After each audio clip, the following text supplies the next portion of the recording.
नमस्कार बंधुरा आमार आजकेर रेसिपि बिस्किट।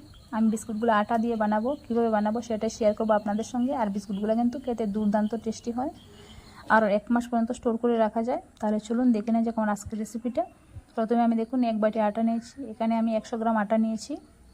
आमी किन्तु नर्माल जे आटा दिए आमरा रुटी खाই प्रतिदिन सेई आटाटाई निয়েছি, आपनारा किन्तु जे कोनो आटा निते पारेन। 100 ग्राम आटार जন্য देखुन आमी 50 ग्राम तेल निয়েছি, सादा तेल और निয়েছি 50 ग्राम চিনি।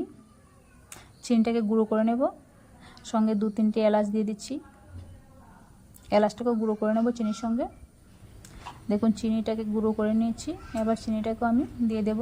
মিষ্টিটা কিন্তু আপনাদের পছন্দ মতো করে দিতে পারেন, কম বা বেশি। সঙ্গে দিয়ে দিচ্ছি দেখুন অল্প একটু লবণ। লবণটা কিন্তু দেওয়ার চেষ্টা করবেন, তবে বিস্কুটটা টেস্ট হয় খেতে। আর দিয়ে দিচ্ছি 2 টেবিল চামচ গুঁড়ো দুধ,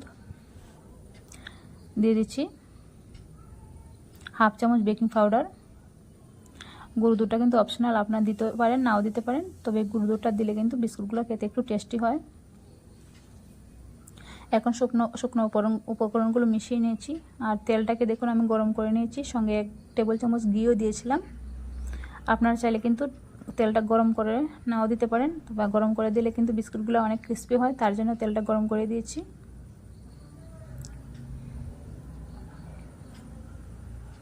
এখন আমি তেলটাকে খুব ভালো করে মিশিয়ে নেব আটার সঙ্গে।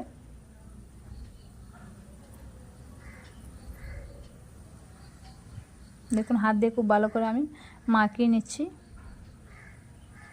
মাখিয়ে নেওয়া হয়ে গেছে, আর একটু মতে নেব খুব ভালো করে।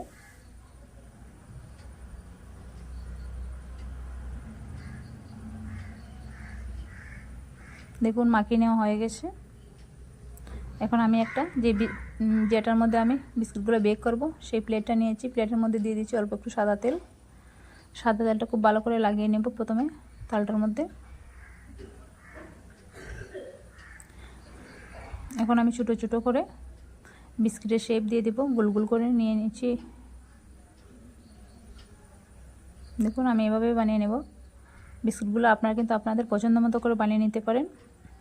আর এই বিস্কুটগুলো কিন্তু আপনারা 1 মাসের মতো সংরক্ষণ করে রেখে দিতে পারেন, খেতে কিন্তু দুর্দান্ত হয় বন্ধুরা। আপনারা কিন্তু অবশ্যই বাড়িতে বানিয়ে দেখবেন, আর বানানো কিন্তু খুবই সোজা। বিস্কুটগুলো আমি বানিয়ে নিয়েছি দেখুন। এখন আমি বিস্কুটের মধ্যে একটু ড্রাই ফ্রুট দিয়ে দিচ্ছি, আপনারা চাইলে কিন্তু যে কোনো কিছু দিতে পারেন। আমি একটু পিস্তা বাদাম দিয়ে দিচ্ছি। এখন বিস্কুটগুলো আমি বেক করে নেব, তার জন্য একটা লোহার কড়াই নিয়েছি। একটা স্ট্যান্ড বসিয়ে দিয়েছিলাম আগে থেকে, কড়াইটাকে গরম করে নিয়েছি। এখন আমি 20 মিনিটের মতো একদম লো ফ্লেমে বেক করে নেব। আর সিদ্ধটাকে বন্ধ করে দিচ্ছি দেখুন। ফিরে এসেছি 20 মিনিট পরে।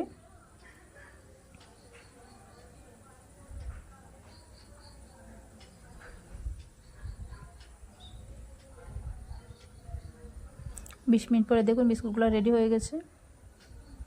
এখন আমি বিস্কুটগুলো নামিয়ে নিচ্ছি, ঠান্ডা করে নিয়েছি প্রথমে। আর আমি একইভাবে সবগুলো বিস্কুট বানিয়ে নিয়েছি।